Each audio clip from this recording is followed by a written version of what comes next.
parámetros estéticos naturales, anatomía y fisionomía.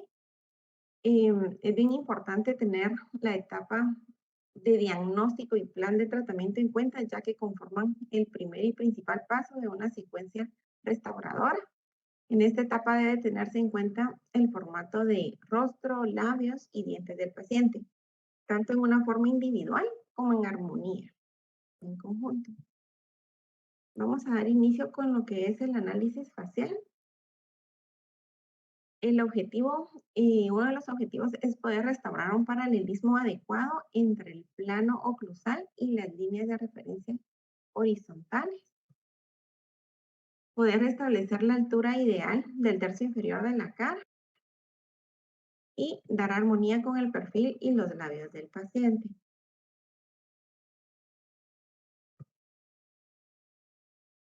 En una visión frontal tenemos líneas de referencia horizontales y verticales. Una de las horizontales es la línea interpupilar que pasa a través del centro de las pupilas. Esta debe ser paralela al plano del horizonte o al plano horizontal. Otras líneas paralelas que tenemos que deben ser paralelas al plano horizontal está la interorbital, la intercomisural y la interalar.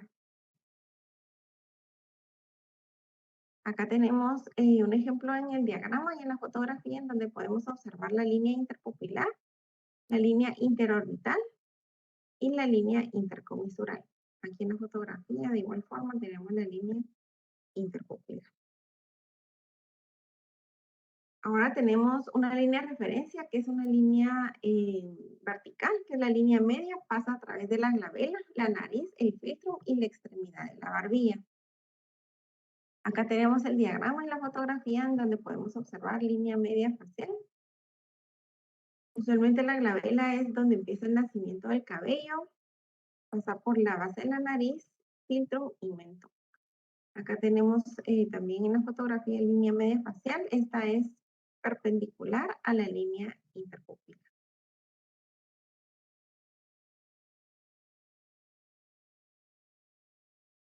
Acá tenemos otros ejemplos de fotografías de unos pacientes con la línea interpupilar y la línea media.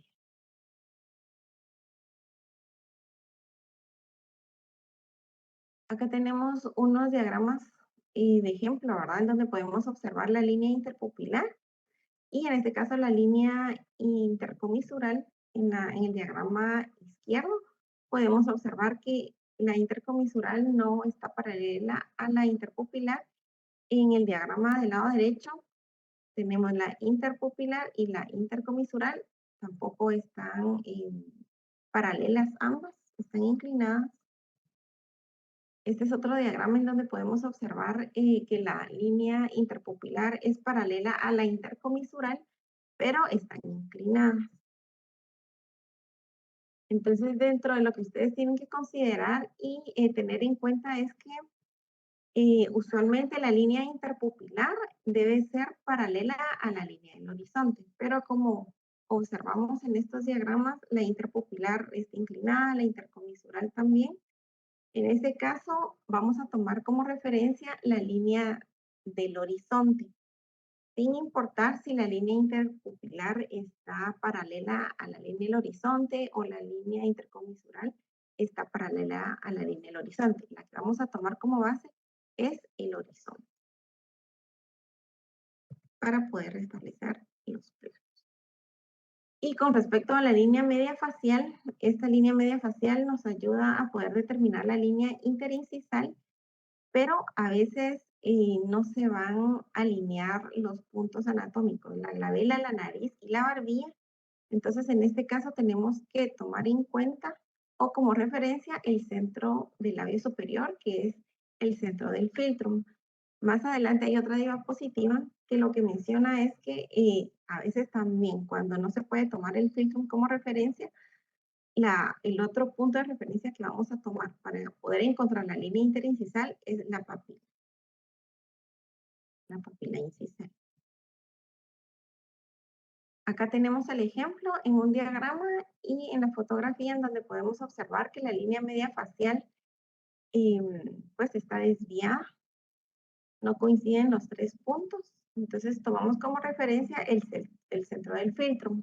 En la fotografía también podemos observar la línea media facial que no coinciden con los puntos. Entonces vamos a tomar como referencia el centro del filtro. Otro diagrama en donde podemos observar pues, la línea media del desviada. Entonces se tomará como referencia el centro del filtro.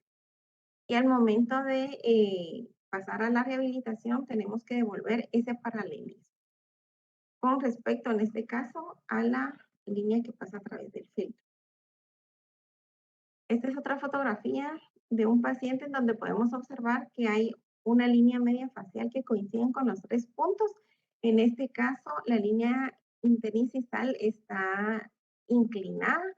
Entonces, al momento de restaurar, es importante devolver ese paralelismo con respecto a la línea media facial. No se puede quedar inclinado. Acá tenemos otras fotografías en donde podemos observar diferentes sonrisas con la línea interincisal inclinada, desviada, como podemos ver en la fotografía superior izquierda. Aquí en la fotografía superior derecha podemos observar también leve inclinación de la línea interincisal con diastema. En la fotografía inferior del lado izquierdo, de igual forma, el paciente presenta inclinación de la línea interincisal y diastema. Y en la fotografía del lado inferior derecho, línea interincisal inclinada. Otro aspecto que tenemos que tomar en cuenta son las proporciones faciales. Tenemos 3 tercios. El primero es el tercio superior, que va del nacimiento del pelo a la línea interorbital. El otro tercio es el tercio medio, que va de la línea interorbital a la línea interalar. Y de último, el tercio inferior, que va de la línea interalar al extremo de la barbilla. Este es uno de los más importantes, ya que presenta los labios y los dientes. Acá tenemos el diagrama y una fotografía en donde podemos observar el tercio superior, tercio medio y tercio inferior. Acá tenemos otros ejemplos del tercio superior, del tercio medio y del tercio inferior. Dentro de las consideraciones que tienen que tomar en cuenta respecto al tercio inferior es que podemos evaluar la dimensión vertical y dimensión vertical reducida. Cuando está reducida, usualmente se puede observar una reducción en la visibilidad labial. Bordes de los labios tienden a doblarse hacia el interior junto con la profundidad de la concavidad de la barbilla. Aquí podemos observar el diagrama y la fotografía en donde podemos verificar, ¿verdad? Que hay poca visibilidad del tejido labial. La barbilla se vuelve un poco más prominente. Y acá tenemos las fotografías para poder evaluar la exposición del diente de reposo del paciente.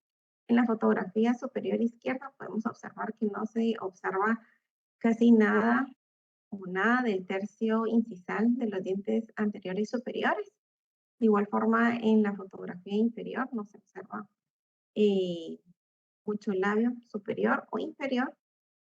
Ya después que el paciente haya sido rehabilitado, se puede observar que ya pues el paciente muestra parte del tercio incisal de los dientes anteriores y superiores, y en la fotografía inferior del lado derecho ya es mucho más visible sus labios, tanto inferior como superior. En una visión lateral, este es un factor determinante en la finalización del reconocimiento estético del paciente. Aquí podemos evaluar un perfil normal. Está, está en 3 puntos de referencia de la cara, en la glabela, en el subnasal y en el extremo del mentón o barbilla. Las líneas que se unen van a formar aproximadamente 170 grados. Aquí tenemos el diagrama, un perfil normal, uniendo los 3 puntos. Podemos evaluar un perfil convexo, que aquí el valor del ángulo formado por los 3 puntos se reduce. Hay una divergencia posterior marcada y podemos observar la convexidad de este perfil. Tenemos un perfil cóncavo, que aquí el valor del ángulo uniendo a los 3 puntos es mayor a 180 grados. Y podemos observar la concavidad que se forma en un perfil cóncavo. Otro aspecto que se puede evaluar es la línea E, que es una evaluación de la posición de los labios con referencia a una línea que va a unir la punta de la nariz y la punta del mentón. Aquí está la línea que va de la punta de la nariz a la punta del mentón. Entonces se menciona, este autor Ricketts, él dice que un perfil normal es donde el labio superior se sitúa a 4 milímetros de la línea E y a 2 milímetros en el labio inferior. Entonces todo lo que se encuentra por atrás de la línea E se menciona que es aceptable.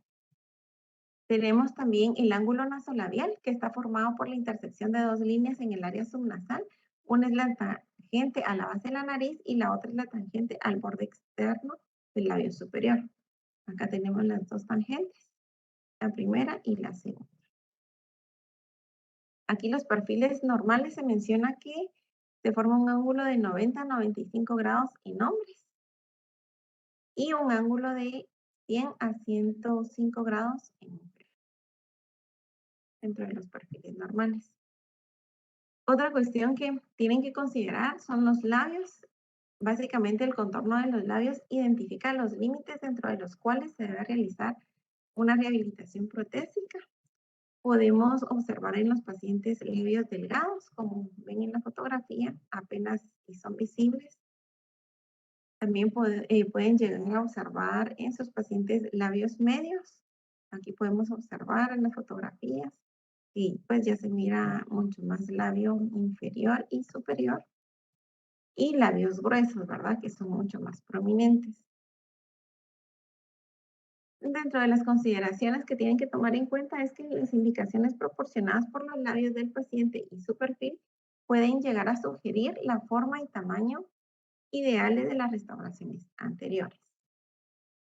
Este es un resumen del análisis facial, un cuadro en donde podemos observar que en una visión frontal tenemos la línea de referencia horizontal, la línea interpupilar y la línea intercomisural. Línea de referencia vertical tenemos la línea media y dentro de las proporciones faciales los tercios faciales, siendo uno de los más importantes el tercio inferior. Y en una visión lateral a nivel de perfil tenemos la línea E, el ángulo nasolabial y los labios. Ahora vamos con el análisis dentolabial. Básicamente este se evalúa en el tercio inferior de la cara. Vamos a evaluar dientes y labios y se evalúa la proporción correcta entre los dientes y labios durante las diferentes fases de la sonrisa IAM. Aquí tenemos que tener en cuenta el movimiento del labio. Básicamente observar los movimientos del labio permiten la evaluación de la exposición dental durante las diferentes fases del habla y la sonrisa. Vamos a analizar la movilidad natural del labio. Esto usualmente se realiza en una fase preoperatoria, en la primera cita del paciente o en una segunda cita, en una conversación amistosa, relajada, informal o espontánea. Le pueden tomar video también al paciente. Lo importante es que ustedes analicen el movimiento del labio,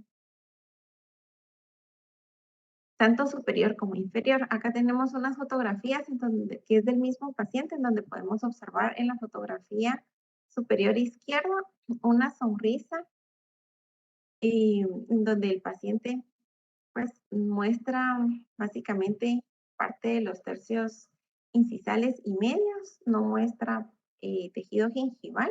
Es una sonrisa bastante eh, suave, se podría decir, ¿verdad? Acá es una sonrisa un poco más expresiva, en donde pues el paciente ya muestra parte de sus dientes anteriores y superiores, pero ya muestra tejido gingival. Y la fotografía inferior, pues ya hay un poco más de movimiento de los labios, ya muestra mucho más del tejido gingival, de la encía adherida. Acá podemos observar, ¿verdad? Otro paciente en donde en la fotografía superior izquierda podemos observar que en esta sonrisa muestra parte de un 75% de tejido dental. Del lado izquierdo del lado derecho es donde muestra las papilas interincisales. Y ya en una sonrisa un poco más expresiva podemos observar que, pues, tanto del lado derecho como del izquierdo muestra papilas interincisales. Entonces, lo que se menciona es que los labios pueden experimentar alteraciones de su tonicidad que pueden llegar a afectar el movimiento. Pueden encontrar pacientes con caída del labio por problemas neurológicos. También pacientes que tengan mecanismo psicológico o compensatorio. Esto básicamente es que el paciente llega a ocultar sus restauraciones poco atractivas, tratando de no mover su labio, ya sea más superior, ¿verdad? Pero puede ser inferior al momento de estar platicando, ¿verdad? O al momento de sonreír. Y la variación en la exposición dental se puede encontrar en las dos arcadas, ¿verdad? Superior o inferior. Aquí podemos observar varias fotografías en donde nos muestran en la fotografía superior derecha, pues una sonrisa, ¿verdad? Un despliegue bastante alto en la arcada superior. Del lado derecho observamos más tejido gingival que el lado izquierdo y un movimiento del labio inferior pues no simétrico, ¿verdad? En la fotografía del lado superior izquierdo podemos observar que el paciente muestra parte del tejido dental casi un 75% y apenas son visibles las papilas interdentales. En la fotografía inferior derecha podemos observar que la paciente en sonrisa muestra tanto bordes incisales superiores como inferiores, pero no muestra nada de encía o tejido gingival. Y en la fotografía inferior izquierda, la paciente básicamente muestra más dientes anteroinferiores que anterosuperiores. Todos los pacientes son distintos, ¿verdad? Entonces, es importante que ustedes evalúen al paciente de forma individual con respecto a la movilidad del labio, ¿verdad? Que tanto muestra también de tejido dental y tejido gingival. Esta es otra fotografía en donde podemos observar la sonrisa del paciente, una sonrisa bastante suave, no hay mucha movilidad del labio y ya en una sonrisa más expresiva ya en la paciente muestra parte de las papilas interproximales.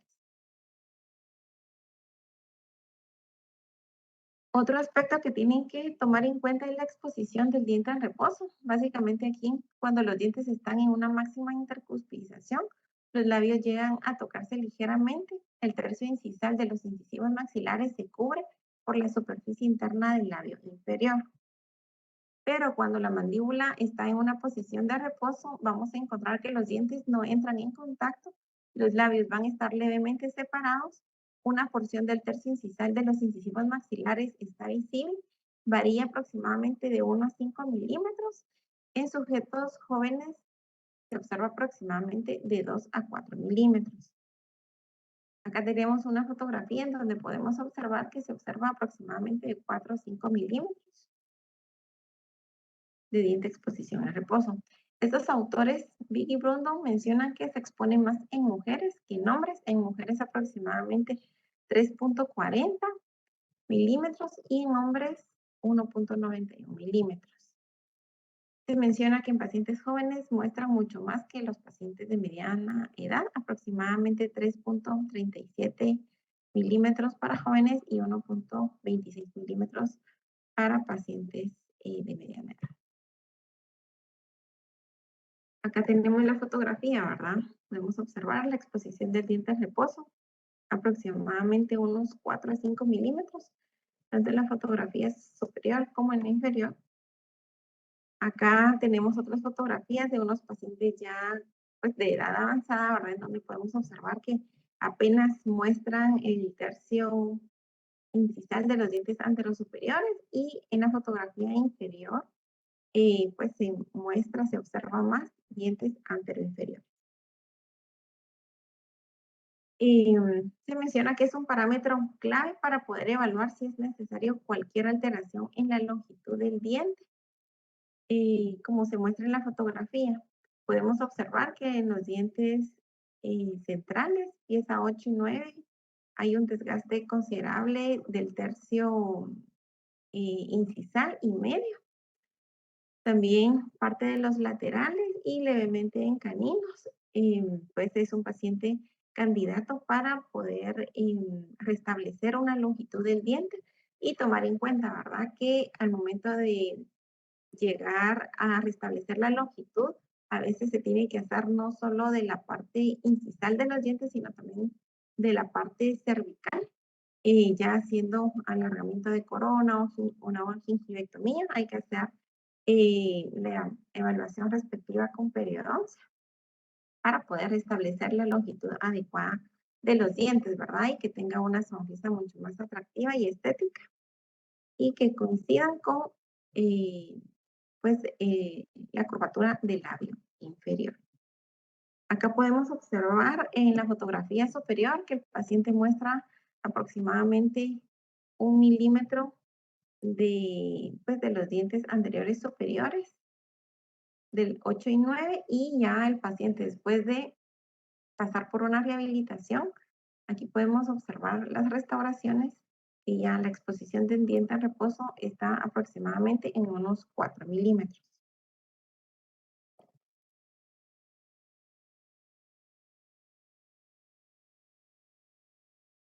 Acá tenemos otras fotografías en donde podemos observar en la fotografía superior que el paciente muestra aproximadamente 1 milímetro de diente exposición en reposo y ya después de su rehabilitación el paciente ya logra mostrar aproximadamente unos 3 milímetros.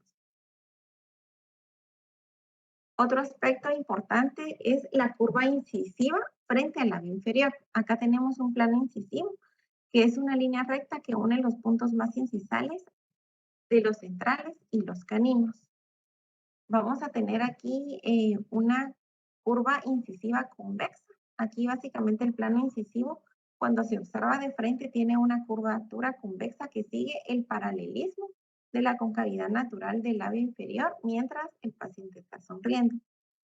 Usualmente aquí los laterales están situados 1 milímetro más alejados de la línea convexa de los bordes incisales de los caninos e incisivos centrales, formando un ala de gaviota.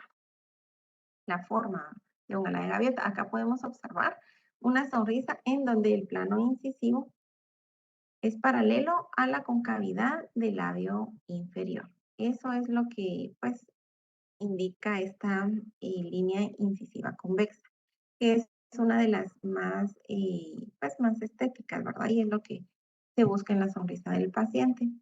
Acá tenemos una variación de esta línea incisiva convexa, puede estar sin contacto, como pueden observar en el diagrama y en la fotografía. No llega a tocar directamente con el labio inferior y podemos observar que la convexidad del plano incisivo es paralelo a la concavidad del labio inferior. Otra variación es que podemos observar una línea o un plano incisivo convexo en contacto, como pueden observar aquí en la fotografía, levemente en contacto con la curvatura del labio inferior. Y la otra variación es que puede estar cubierta, como pueden observar aquí en la fotografía. Parte de los bordes incisales está cubierto por la parte interna del labio inferior. La otra curva incisiva que pueden observar ustedes en sus pacientes es una curva incisal plana. Aquí podemos observar, ¿verdad? Pues el plano incisivo que está plano y no es paralelo a la curvatura del labio inferior. Aquí podemos observar una fotografía. Es una curva incisal plana que no es pues muy estética. Y la curva incisal inversa, que va a lo contrario de la curvatura del labio inferior. Acá tenemos dos fotografías, que tampoco es una curva incisal, ¿verdad? Bastante, pues, estética. Entonces, acá tenemos una serie de sonrisas en donde podemos observar, ¿verdad? ¿Alguien me puede decir qué plano incisivo o incisal podemos observar acá en la fotografía superior izquierda?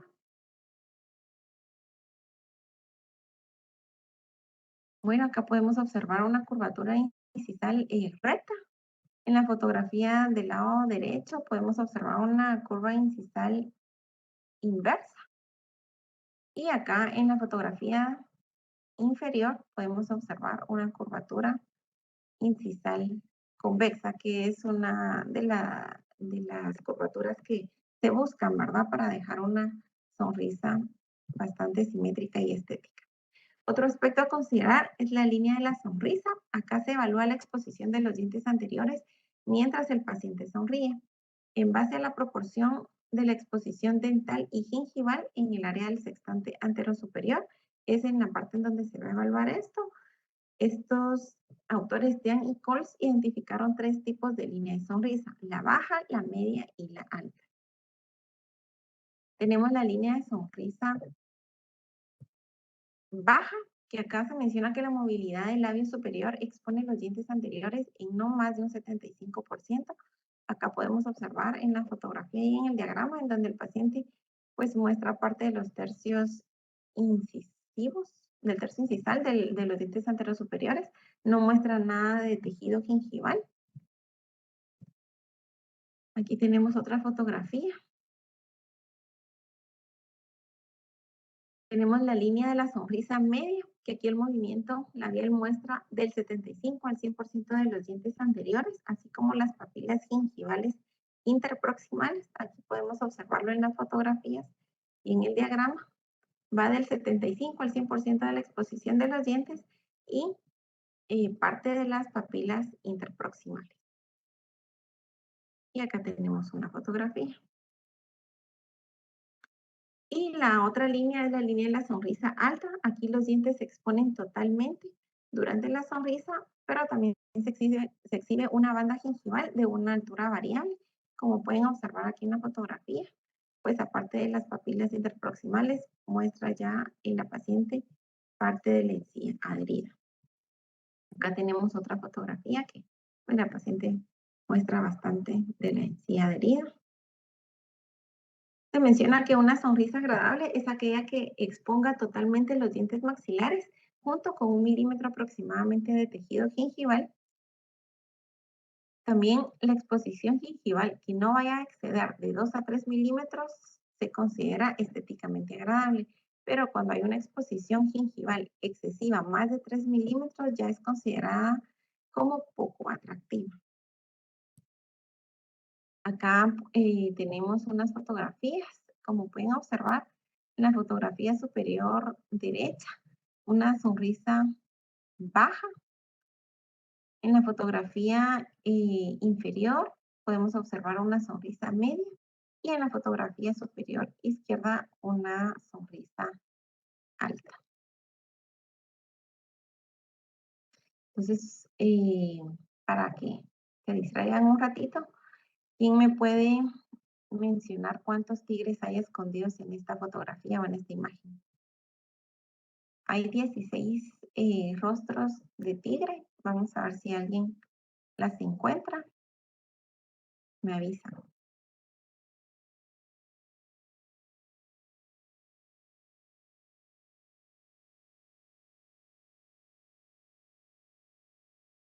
¿Alguien ya las encontró? Son 16 caras de tigres.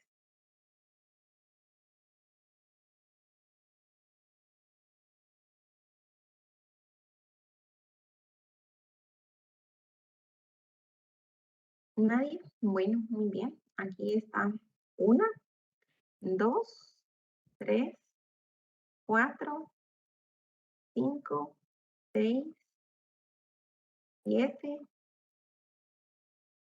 Acá está la otra, 8, 9, 10, 11, 12, 13, 14, 15 y 16 por acá. Bueno, vamos a seguir. Otro aspecto que tienen que considerar dentro de los parámetros es la anchura de la sonrisa. Aquí básicamente el movimiento de los labios al sonreír expone generalmente los dientes anteriores junto con los premolares y en muchos casos también los primeros molares. Las variantes que pueden encontrar ustedes en sus pacientes al momento de que sonría es dientes visibles de 6 a 8, como muestra aquí el diagrama. Dientes visibles, 10 dientes visibles. como nos muestra acá, parte de los premolares y de 12 a 14 dientes visibles. Aquí el paciente básicamente ya muestra parte de las primeras molares. Acá tenemos el ejemplo en la fotografía en donde podemos observar la sonrisa de la paciente en una vista lateral. Podemos observar que muestra la primera premolar y parte de la segunda premolar. Posee restauraciones deficientes tanto en premolares como en anteriores superiores. Ya después que la paciente haya pasado por rehabilitación, podemos observar, ¿verdad? Que ya no se miran las restauraciones deficientes, se mejoraron los márgenes y la premolar también, la primera premolar. En este caso, la segunda premolar, si se pudieron dar cuenta aquí apenas y se observaba la parte cervical de la segunda premolar, se realizó alargamiento de corona y a la paciente muestra más eh, de la segunda premolar, ¿verdad? Mira, mucho más estética que en la primera fotografía. Otro aspecto a considerar es el pasillo labial, que es el espacio visto entre las paredes vestibulares de los dientes maxilares y las comisuras de la boca. Acá tenemos tres variantes. En este caso, podemos ver un pasillo labial normal. Básicamente es el espacio oscuro, el espacio negro que ustedes puedan observar en la sonrisa del paciente. Tenemos un pasillo labial ancho, como pueden observar, y un pasillo labial ausente. Básicamente no se muestra ese espacio negro, ¿verdad? Acá podemos observar un ejemplo en esta fotografía en donde el paciente tiene ausencia del pasillo labial. En la fotografía superior muestra restauraciones deficientes. Ya al momento, después de pasar por rehabilitación, como podemos observar, no muestra tanto pasillo labial del lado derecho, aunque apenas sí se forma, pero ya hay un poco. Y ya con las restauraciones ya siguen una mejor curvatura y convexidad de la parte vestibular, ¿verdad? En cambio, aquí en la fotografía superior estaban mucho más prominentes y bucalizadas. Entonces, esto es lo que ustedes deben de buscar y realizar. Otro aspecto a considerar es la línea interincisiva frente a la línea media, que es lo que les mencioné al principio de la presentación. Para poder determinar la línea media dental, pues una de las referencias es la línea media facial, pero cuando no coincide pueden utilizar como referencia el filtro labial, pero por alguna situación tampoco puede ser buena referencia. La otra referencia que pueden tomar es la papila localizada entre los incisivos centrales del maxilar. Como aquí observan en el diagrama, la línea del filtro, pero en este caso la papila es la que se toma como referencia para determinar la línea interincisiva. De igual forma acá, la papila como referencia. Acá tenemos otro ejemplo en estas fotografías. La línea interincisal está inclinada al momento de restaurar. Se toma como referencia la papila y se restablece el paralelismo con respecto ya sea al paralelismo del filtro o de la línea media facial. No se puede dejar nuevamente inclinado. Otro aspecto a considerar es el plano oclusal frente a la línea comisural, útil para el desarrollo de una correcta función y estética ideal. Desde una visión lateral, el plano oclusal se ve normalmente paralelo al plano de Camper. Como pueden observar aquí en el diagrama, el plano de Camper que va del trago superior de la oreja a la base de la nariz, aquí el plano oclusal debe ser paralelo al plano de Camper. Este es un diagrama que encontré en donde pueden observar el plano oclusal paralelo a la línea interpupilar y el plano oclusal paralelo al plano de Camper, a la línea de Camper. También tenemos que tener en cuenta la salud gingival. El paciente tiene que estar libre de inflamación, libre de sangrado. Por eso es bien importante pasar por el área de periodoncia para realizar la respectiva limpieza, ¿verdad? Tienen que tomar en cuenta la encía libre, la encía adherida, la mucosa alveolar. Tienen que estar en óptimas condiciones con salud gingival. Como pueden observar aquí, una fotografía en donde pues el paciente presenta tejido gingival libre de inflamación. También otro aspecto que tienen que considerar son las troneras gingivales o llenado interdental en una encía joven y sana. Los espacios interdentales están ocupados por el festoneado de los tejidos blandos que van a formar la papila interdental. Aquí podemos observar las papilas interdentales. Otra fotografía con las papilas interdentales, de igual forma libres de inflamación. También acá en otra fotografía las papilas interdentales sin inflamación y sin sangrado. También tenemos que tomar en cuenta los ejes dentales, que son los ejes axiales de los dientes que se inclinan distalmente en dirección inciso-apical. Esta inclinación se acentúa de manera evidente desde los incisivos centrales hacia los caninos. Como pueden observar aquí en este diagrama, la inclinación levemente distalizada de central lateral canino hacia premolar. Acá podemos observar la inclinación de los ejes levemente distalizados. Otro aspecto a tomar en cuenta es el cenit del contorno gingival. Aquí el cenit gingival es el punto más apical del contorno gingival. Normalmente se sitúa distal al eje medial del diente.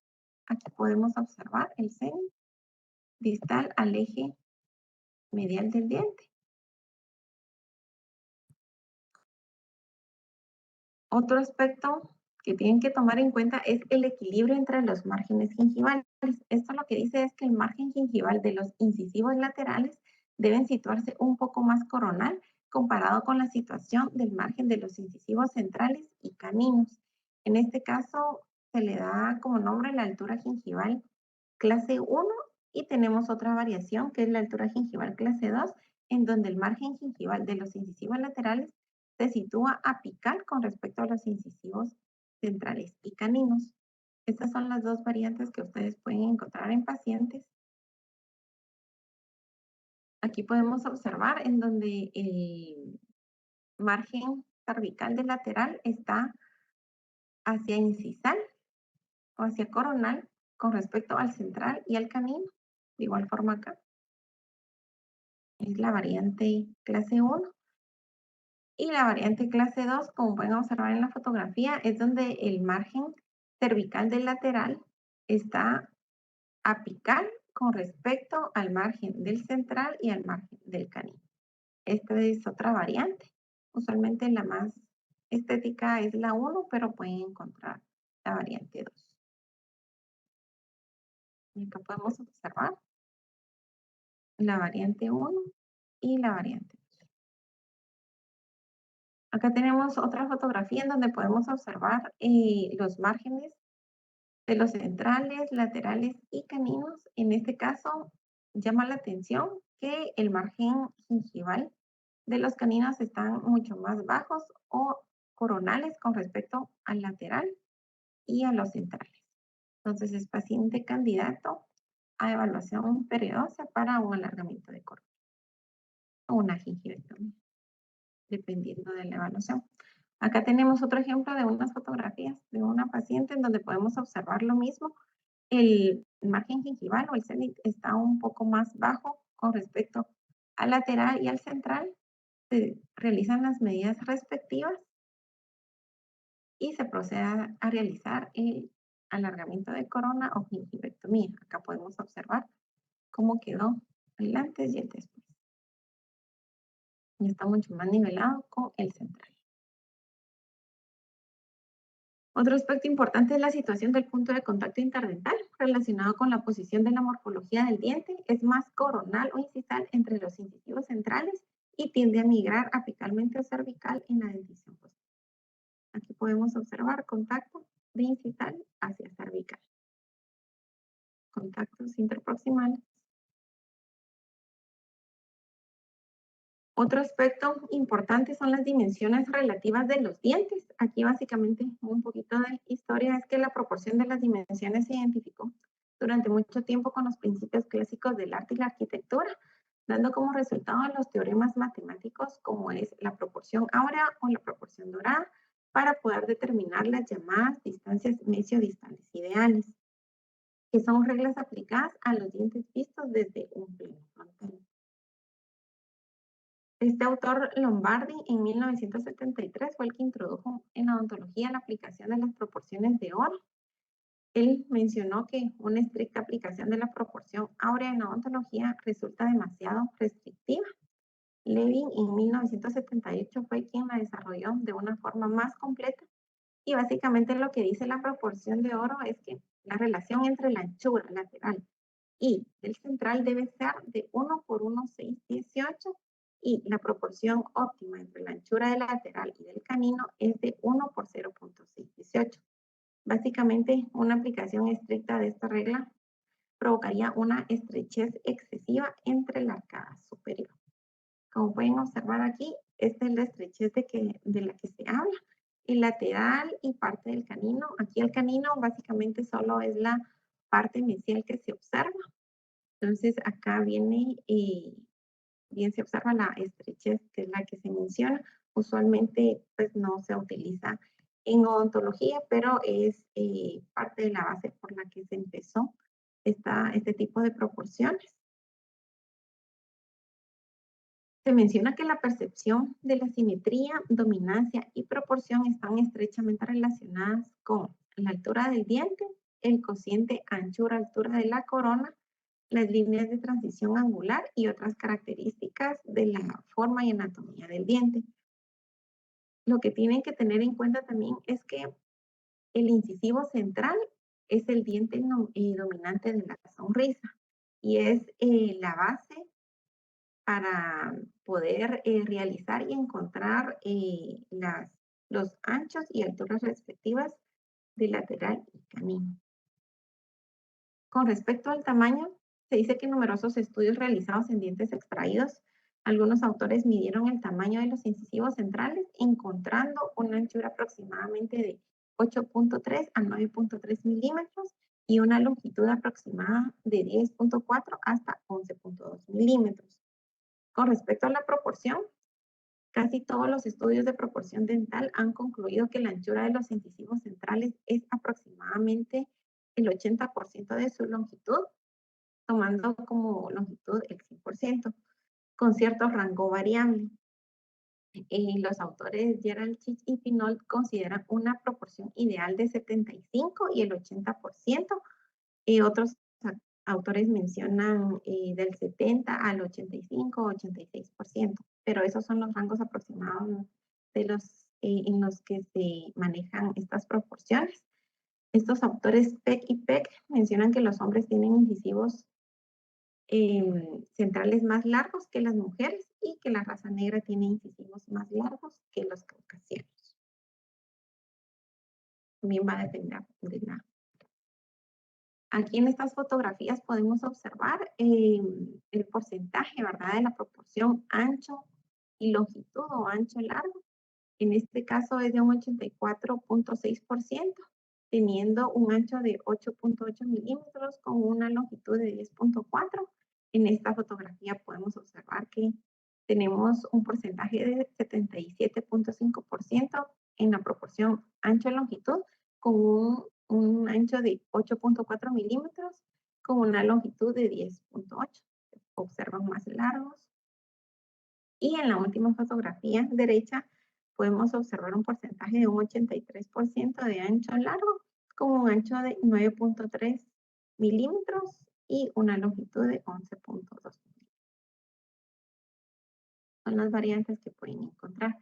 Este es otro diagrama de un estudio del autor Esther y Coles, de la proporción anchura y altura que encontraron, en donde indicaron que los hombres aproximadamente están con un ancho de un 77% en caninos, un 76% en laterales y un 85% en centrales, y en mujeres un 81% en caninos, un 79% en laterales y un 86% en centrales.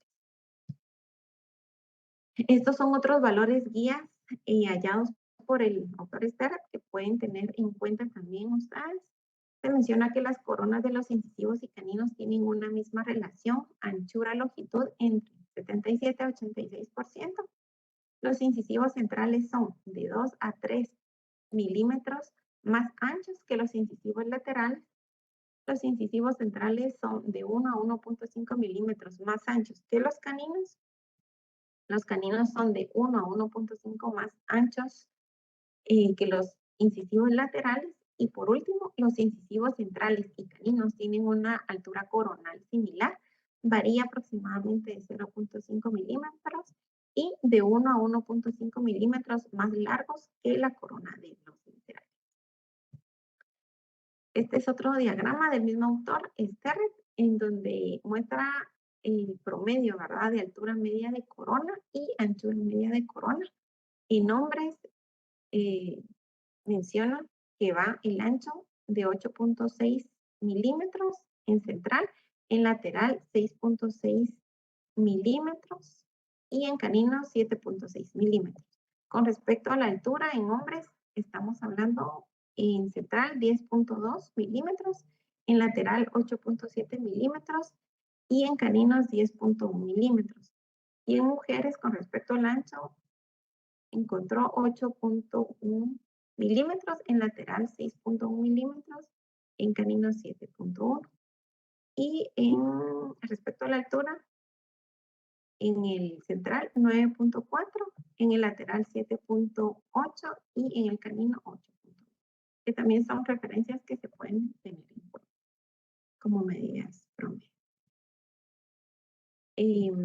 También se menciona, ¿verdad?, que para poder encontrar el ancho del central superior, ustedes pueden llegar a medir el ancho mesiodistal del incisivo central inferior más la mitad del incisivo lateral. Entonces, esto les va a dar el ancho del incisivo central superior, derecho o izquierdo. Otro aspecto importante son los rasgos básicos de la forma de los dientes. En este caso, los incisivos centrales. Acá tenemos un cuadro en donde tenemos los aspectos. Se menciona que tienen superficie vestibular con 3 crestas o lóbulos y 2 concavidades. Área cervical básicamente triangular con su vértice superior o cenit en una posición distal en relación al eje central del diente. Tiene su perfil mesial básicamente recto o poco convexo con contacto interproximal ancho en el tercio incisal. Tenemos el perfil convexo con un poco más de contacto apical comparado con el contacto mesial. El borde incisal está ligeramente convexo en adolescentes y recto en la inclinación vestíbulo-lingual en adultos. El ángulo mesioincisal es recto o un poco redondeado y el ángulo distoincisal es redondeado. Acá tenemos los dos centrales. Se dice que la forma real del incisivo también tiene relación con la anatomía de los rebordes interproximales, en este caso llamados líneas de transición angular, que son zonas estratégicas de reflexión de luz, que es lo que tienen que tomar en cuenta también al momento de que ustedes vayan a realizar algún tallado, restauraciones, tratar de imitar esas líneas de transición angular. Hay variaciones en los centrales, tipo cuadrado, como observan en la fotografía, tipo ovoide y tipo triangular. Ahora, con respecto a los incisivos laterales, estos son muy parecidos a los incisivos centrales. Los perfiles básicos y líneas de transición se mantienen, difieren en su reducido tamaño y que en el ángulo mesioincisal es mucho más redondeado. Estos son los dientes que pueden presentar mayor variaciones de forma o anatómicas. Pueden encontrar dientes conoides con tubérculos agudos o profundos o surcos de desarrollo que se extienden por palatino hacia la raíz. Y por último, los caninos, que en este caso es grueso en sentido vestíbulo-lingual. El contorno mesial de la corona está ligeramente convexo y la línea de transición angular mesial está bien desarrollado, marcada, formando un pequeño lóbulo mesial. El contorno distal de la corona es plano o cóncavo y el contorno incisal de la corona destaca por el vértice de la cruz. Aquí tenemos la línea de transición angular y el vértice de la cruz. Y uno de los últimos aspectos es el ángulo interincisal, que los ángulos mesioincisal y discoincisal tienen una gran influencia en la definición del llamado espacio negativo, que es el espacio negro que aparece entre los dientes, tanto superiores como inferiores, durante la sonrisa y en la apertura bucal, formando una regla de la B invertida. Entonces, la regla de la B invertida lo que menciona es que entre caras mesiales de centrales superiores, debe de haber una B invertida estrecha. Esta es la B que se forma. En la cara distal del central y la cara mesial del lateral debe haber una B invertida asimétrica. Aquí es bien importante que ustedes lleguen a desarrollar, ¿verdad? O a imitar los ángulos mesioincisales o discoincisales en las restauraciones. Y la B invertida ancha que está en la cara distal del lateral y mesial del canino. No es que queden rectos, ¿verdad? Sino tienen que tratar de desarrollar esas angulaciones. Entonces acá podemos observar otro diagrama con la B invertida angosta, la B invertida asimétrica y una B invertida mucho más ancha. Entonces, básicamente esto es lo de los parámetros estéticos en el sector anterior que ustedes tienen que tomar en cuenta para poder evaluar, diagnosticar al paciente y dar un buen plan de tratamiento. A continuación, solo voy a mostrar unas fotografías, ¿verdad? En donde ustedes van a poder ver la utilidad de los parámetros estéticos. Aquí, como pueden observar, ¿verdad? Una fotografía frontal con la línea media facial, la línea interpupilar, un perfil convexo, una fotografía de sonrisa del paciente, una fotografía en donde podemos observar la exposición del diente de reposo aproximadamente de 1 milímetro, otra fotografía en otra posición donde podemos observar parte de los bordes incisales con respecto a la curvatura del labio inferior. Podemos observar el plano incisivo del paciente, podemos evaluar la línea de la sonrisa, una línea de sonrisa media, pero acá pueden observar también los cenit, en donde el paciente tiene pues una sonrisa un poquito más alta a comparación de esta, ¿verdad? Aquí en este caso el cenit de la pieza 6 y 8, se pueden dar cuenta, no está nivelada con la pieza 9, de igual forma la pieza 6 no está nivelada con la pieza 11. Con respecto al cenit, es un paciente candidato a cirugía periodontal. Estas son otras fotografías de lateralidades en donde pueden observar los diastemas o los dientes conoides que el paciente presenta. Fotografía oclusal superior y fotografía oclusal inferior. Aquí podemos observar la posición de los cenit de la pieza 8 y de la pieza 6. En este caso, como se mencionó, paciente candidato para cirugía periodontal. Y en este caso, como pueden observar, los laterales, en este caso el cenit no, pues no se toca, se dejan así. Dentro de la opción de tratamiento que se le presentó al paciente fue en pieza 7 corona, pieza 8 caría, pieza 9 caría, pieza 10 corona. Las interconsultas pasando por periodoncia y de último a restaurativo. Y les coloqué aquí la secuencia de tratamiento. Es bien importante que ustedes puedan definir la secuencia de tratamiento antes de empezar a trabajar para que sea mucho más fácil el trabajarle al paciente el plan de tratamiento que le presentaron. En este caso, montaje en articulador y encerado, a periodoncia para alargamiento de corona, blanqueamiento dental clínico, posteriormente la prueba de mock-up o prueba en boca, y por último, preparación dental, toma de impresión, prueba de corona sicaria, pigmentación y de último sus revaluaciones. Este artículo solamente se los puse porque actualmente hay variedad de software en el mercado para poder realizar diseños de sonrisa digital. Este es un artículo del doctor Kochman, que básicamente es una herramienta que ayuda a mejorar y diagnosticar la comunicación y predictibilidad del tratamiento, y lo que va a permitir es un mejor análisis de las características faciales y dentales del paciente.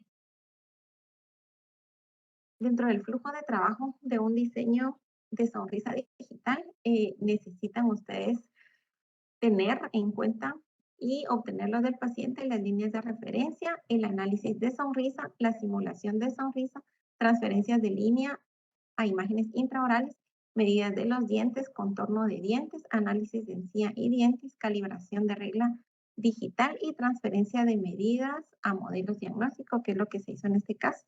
Entonces, básicamente todo esto es parte de lo que se les habló anteriormente.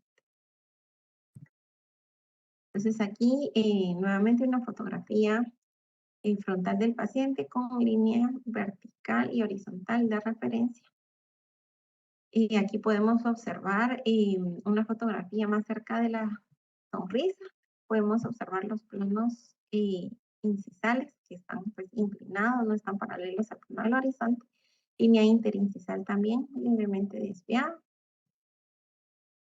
Y acá, usualmente, pues en este programa trae regla milimetrada, que es la regla que ustedes calibran en el programa, y también traen maquetas o plantillas, ¿verdad? Con diferentes formas de dientes que ustedes seleccionan en base al paciente.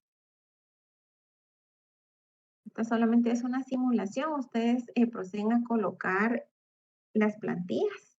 Y como pueden observar aquí, ¿verdad? Ustedes ya se pueden dar cuenta que el paciente aquí tiene más de tejido gingival o margen cervical a comparación de la pieza 9. Esta fue la que se fue a alargamiento de corona.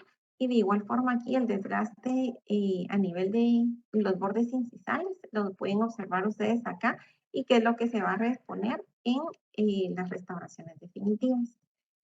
También trae plantillas, ¿verdad? Con el color de los dientes. De igual forma ustedes pueden copiar el color del diente para que sea mucho más natural. Esta solamente es un ejemplo.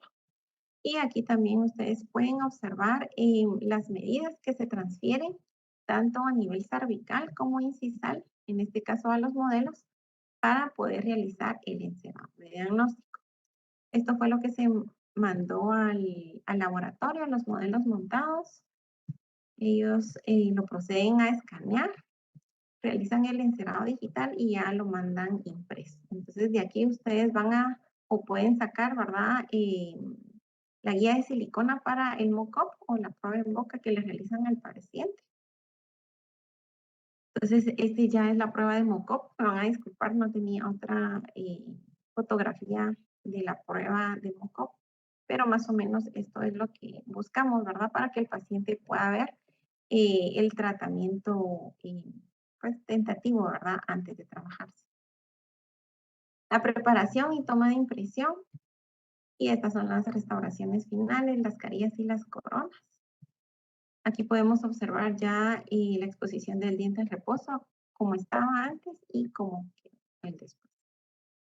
Aquí pueden observar fotografía de sonrisa del paciente. Aquí, como les mencioné, ¿verdad? Hay mecanismo compensatorio. Usualmente al paciente no le gustaban sus dientes, ¿verdad? Dientes conoides o en clavija. Entonces, hay pacientes que no mueven su labio al momento de sonrisas o lo tensan para evitar la exposición de sus dientes. Aquí, como pueden observar, una fotografía con una sonrisa un poco más natural, más expresiva. Y esta es otra fotografía en donde podemos observar los bordes incisales con respecto a la curvatura del labio inferior. El antes y el después. Las fotografías artísticas, clínicas. Y estas son las fotografías finales.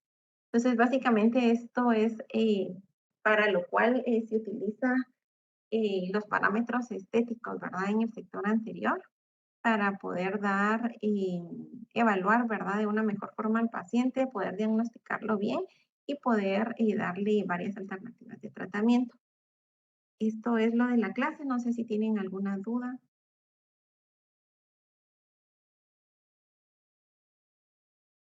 ¿Todavía me escuchan? Sí, doctora. Muy bien, ¿alguna duda?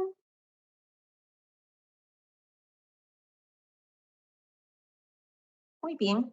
Si no tienen ninguna duda, ahí estaríamos terminando. Y en la plataforma van a encontrar 2 artículos complementarios que pues son lecturas y un artículo para realizar un resumen. Entonces ahí estaríamos terminando el día de hoy. Entonces ha sido un gusto estar con ustedes. Nos miramos la próxima clase. Que pasen un feliz día. Gracias, doctora. Feliz día, doctora. Feliz día, hasta luego.